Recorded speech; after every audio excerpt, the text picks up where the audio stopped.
ተወዳችሁ የሰቦቻችን እንዴት አላችሁ እንዴት ቆያችሁ ያሮስ 2 ጀምሯል ከሁሉ በቅድሚያ እንኳን አደረሳችሁ ለምን አትሉኝም ለግንቦት ልደታ የእናታችን የእመቤታችን አቅራይተ ማት ሰዓሊተ ምሕረት ቅድስተ ቅዱሳን ንጽሕተ ንጹሐን ድንግል ማርያም ቤዛዊተ ኩሉ ዓለም እንሆ ግንቦት 1 ተወልዳለች እንኳን አደረሳችሁ የእመቤታችን ጠላቶች እመቤታችንን አይወዷትም ሰይጣን እመቤታችንን ይጠላል ሰይጣን እመቤታችንን ያሳዳል ሰይጣን እስካለ ድረስ ድንግል ማርያምን አጥብቆ ይጠላታል እኛ ግን ሰይጣን ሆይ የምትጠላትም ከሆነ እንግዲያውስ በደንብ አድርገህ ጥላት እናታችን እመቤታችን ድንግል ማርያም ግን ተወልዳለች ብለን ዜናውን ለዓለም እናበስራለን ከ120 በላይ ስሞች በኢትዮጵያ ኦርቶዶክስ ተዋሕዶ ቤተክርስቲያን ስም ተሰይሞላታል ድንግል ማርያም በተሰደደ ጊዜ አዳም ተስፋው የሴት ቸርነቱ የአቤል የዋሃቱ የሄኖክ መገኛ የመጽሐፍ ሚስጢሩ የኖህ ሐመሩ የጌዲዮን ጸምሩ የሙሴ ጽላቱ የአሮን በትሩ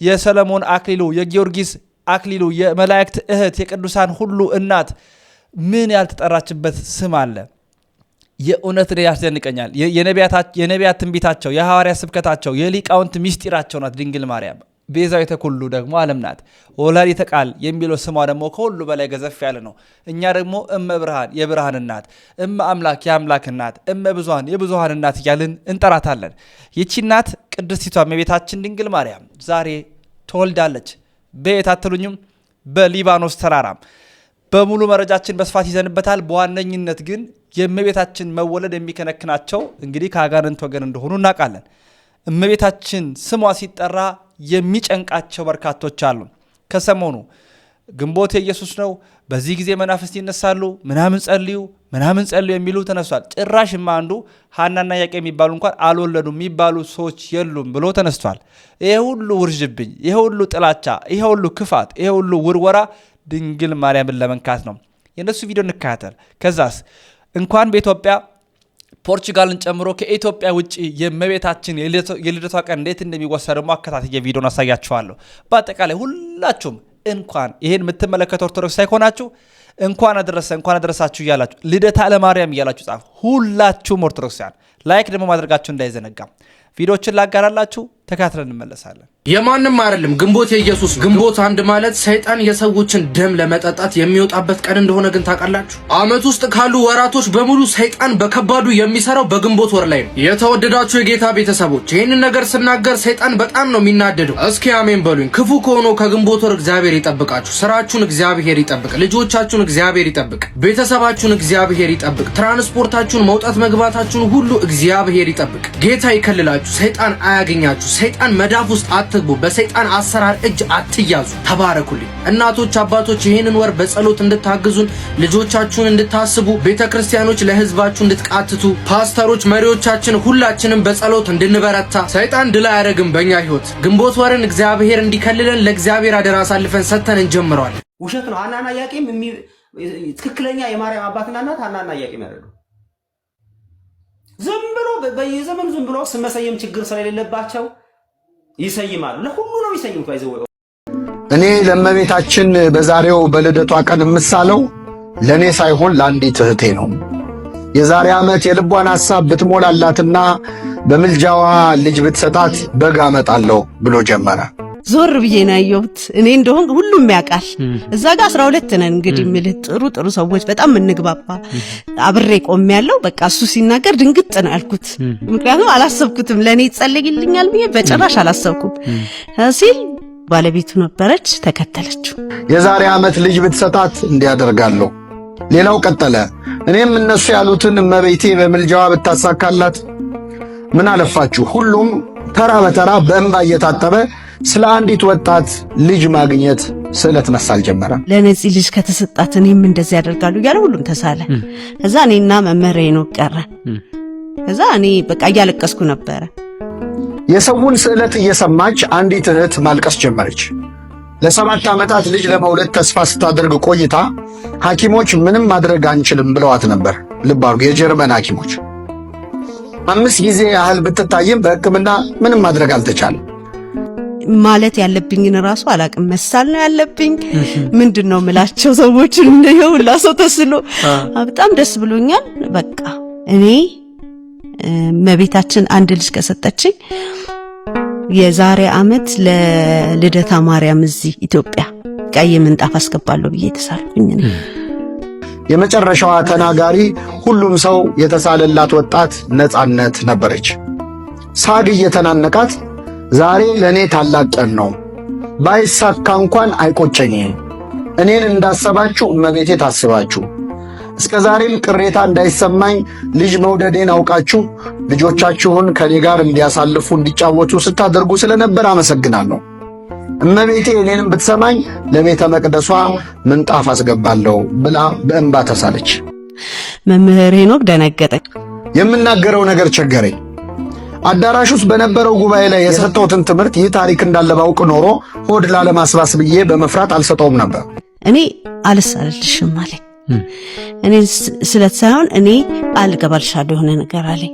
እመቤታችን በስደቷ ጊዜ ጌታን ስታጠባ ደንግጣ ወተቷ የፈሰሰበት ቦታ አለና እሱ አፈራለኝ፣ እሱን ይዤልሽ እመጣለሁ ወይስ ለሰው ልክልሻለሁ አለኝ። እንዴት ደስ እንዳለኝ ልነግርህ አልችልም። ግንቦት 1 ሰኔ 1 ሐምሌ አለፈ 2 ወር ማለት ነው። ነሐሴ ላይ አረገዝኩ። በጣም የሚደንቅ ነው። እንኳን ደስ ያለሽ።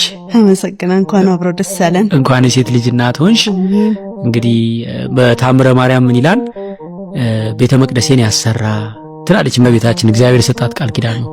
ቤተ መቅደስ በስምሽ ያሰራ፣ በስምሽ የተራበ ያበላ ያጠጣ፣ ሴት ልጁን ወይም ወንድ ልጁን በስምሽ የሰየመውን እምርልሻለሁ የሚል ቃል ኪዳን ስለሰጣት ሶሊያና ማለት የእመቤታችን የቅድስት ድንግል ማርያም ስም ነው።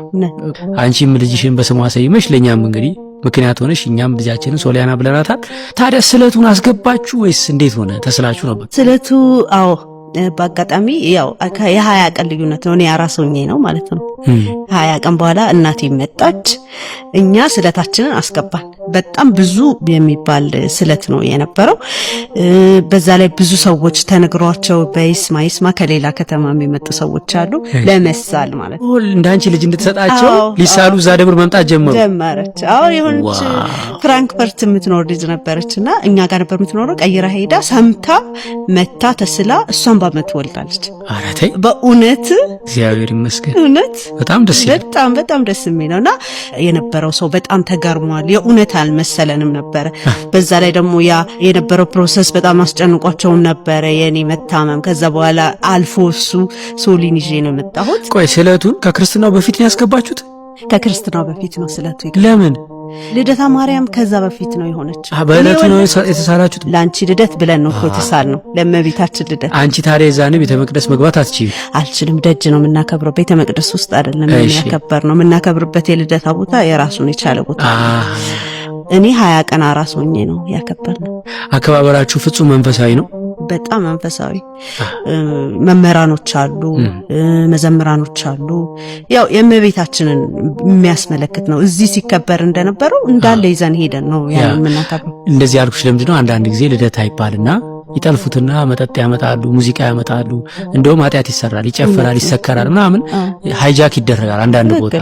ስለዚህ ልክ የእናንተ ግን በቤተክርስቲያኑ አካባቢ ሆኖ በመንፈሳዊ ዝማሬ በትምህርትና በቃ በመዝሙር ነው። አንደኛ ደግሞ ስለታችንም ደርሷል። አሁን ደግሞ በጣም በሚያምር ነው ያከበርነው።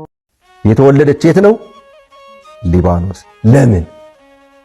እናት አባቷ ቤት አልነበራቸውም? ካል ነበራቸው። አባቷ ኢያቄም እናቷ ሐና ሕግ ተወስነው ሲኖሩ ቤት ነበራቸው።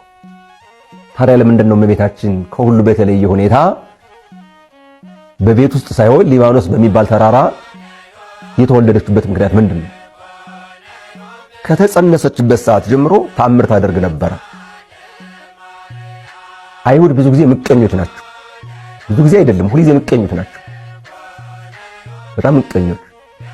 ስትጸነስ አይነ ስውር እንዲበር አድርጋለች። ወይም አንድ አይና ሴት ነበረች። የዚያች አይን የሐናን ማህፀን ዳሳ አይኗን ብታሸው አይኗ ብርሃን ሆኖላታል። የሞተ ሰው ማስነስታለች። ማንም እመቤታችን ስትጸነስ። ከዚህ በኋላ አይሁድ ቀድሞ ከነዚህ ወገን የሚሆኑ ዳዊትና ሶሎሞን 40 ዘመን እንደ ሰም አቀልጠው እንደ ገል ቀጥቅጠው ገዙን። ደግሞ ዛሬ ከነዚህ የሚወለደው ምክንያቱም ሴት ትወለድ ወንድ ይወለድ አላወቁ። ከነዚህ የሚወለደው እንደምን ያደርገን ይሆን ብለው በሐናና በኢያቄም በጠላትነት ተነሱባቸው። እንግዲህ ዳዊትም ሶሎሞንም ሁለቱም 40 ዘመን ነው የገዙ። የመጽሐፍ ቅዱስ የተመዘገበ ነው። አባትና ልጅ ናቸው። በጣም በሚገርም ሁኔታ ለምንድን ነው በምቀኝነት የተነሱባቸው ከተባለ ቅድም ያልኩት ቃል። ስለዚህ በሐና ላይ በጠላትነት ተነሱ፣ በኢያቄም ላይ በጠላትነት ተነሱ። የእግዚአብሔር መልአክ መጥቶ ኢያቄምን ሐናን ወደ አድባረ ሊባኖስ ውሰዳት አለው። ተጸንሳለች። ልትወለድ ስትል ተጸንሳለች፣ ግን ልትወለድ ስትል ከዛ ውሰዳት አለው። ከዛ በኋላ አድባረ ሊባኖስ ይዟት ሄደ። በሊባኖስ ተራራም እመቤታችን ግንቦት 1 ቀን ተወለደች። ይህን ትንቢት ግን አስቀድሞ ማን ተናግሮታል? ሶሎሞን። ምን ብሎ? ሙሽሪት ሆይ ከሊባኖስ ነይ ብሎ ማለት ነው። አዎ እግዚአብሔር ለእያንዳንዱ ምክንያት አለው፣ ጥበቡ አይመረመርም። ከዚህ የተነሳ የሐና መውለድ ሲሰማ በሀገራቸው በእስራኤል ባህል፣ የእስራኤል ባህልና የኢትዮጵያውያን ባህል፣ በባህል ብዙ ጊዜ የሚያዝ ነገር አለ። አንዲት ሴት ስትወልድ በዳቦ በንፍሮ ትጠየቃለች። ዳቦ እየጋገሩ ንፍሮ እያነፈሩ እየቀቀሉ ሐና ካለችበት ወይም ሐና እመቤታችንን ከወለደችበት ቦታ እየሄዱ ጠይቋት። ይህ ትውፊት በቀጥታ ስለወረደ እኛም ግንቦት 1 ቀን ከቤታችን ንፍሮ አንፍረን ዳቦ ጋግረን በጋራ እንመላለን፣ እንጠጣለን። ትውፊቱ ይሄ ነው። ለዚህ የእመቤታችንን በዓል በማሰብ የቀረበውን ንፍሮ፣ የተጋገረውን ዳቦ፣ የተጠመቀውን ጠላ፣ ሌላም ነገር ቢሆን መንገድ ላይ መድፋት በጣም ትልቅ ስህተት። እንደዛ አይነቱ አምልኮ ባይድ ይባላል። ስንት ችግረኛ ባለባት ሀገር ላይ ይህን የመሰለ ንፍሮ መንገድ ላይ መድፋት አያሳዝንም? ይህን ዳቦ መንገድ ላይ መጣል አያሳዝንም? ጠላ ጠምቆ መንገድ ላይ መድፋት አያሳዝንም? ኑግ ታውቂያለሽ? ያን የመሰለ ነገር የሚጣፍጥ ነገር መንገድ ላይ መድፋት አያሳዝንም? እንዲህ አይነት ያልተገባ ባህል አለ። እንደነዚህ አይነት ሰዎች ይህን ትምህርት ሰምተው በሚቀጥለው ዓመት እንደሚስተካከሉ ተስፋ እናደርጋለን። የተወዳችሁ ኦርቶዶክሳውያን በድጋሚ እንኳን አደረሳችሁ። መረጃውን በደንብ አዳርሱልኝ ለማለት ወዳለው ላይክና ሼር ማድረጋችሁ እንዳይዘነጋ እያልኩኝ ተሰነባበትኩኝ። ያሮስ የእናንተም የኛም ነው።